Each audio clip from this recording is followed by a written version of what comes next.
Welcome once again to the end of the work week, Friday, March the 28th, coming to you from Vancouver, British Columbia, still on holidays. But even though I'm on holidays, I know everything's going great back home in Penticton because I've got the greatest volunteers and the greatest staff that God could ever give us.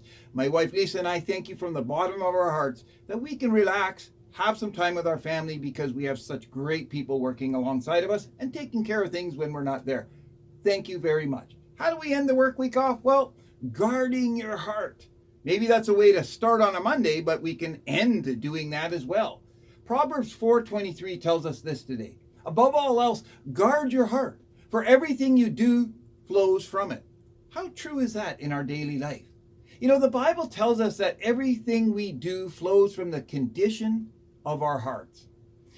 If our hearts are filled with anger, negativity, or sin, it will affect every single part of our lives. We know that.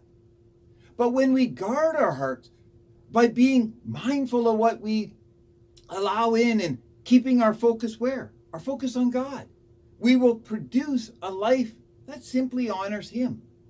What's in your heart today? What are you walking into this day with today? What are you allowing to influence your heart, for example? The music, entertainment, conversations, and thoughts that we entertain all shape who we are. Do you know that?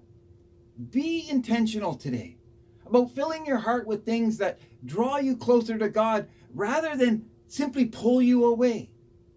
Maybe today I could encourage you to evaluate what you've been consuming, whether media, social influencers, or whatever it might be.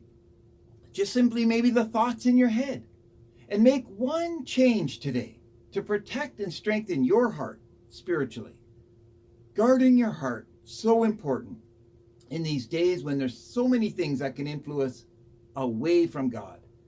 What is getting in your heart? What are you allowing into your heart today? May God fill your heart today and the power of God's love. I want to pray that you'd have a great Friday, end of the work week.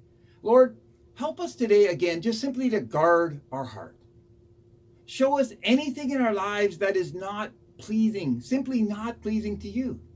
And give us the wisdom to remove it. Fill our heart with your truth today. Fill our hearts with your love today. And may people see you in and through us. And may they just simply know that there is love in and through Jesus Christ today. In your name we do pray. Amen.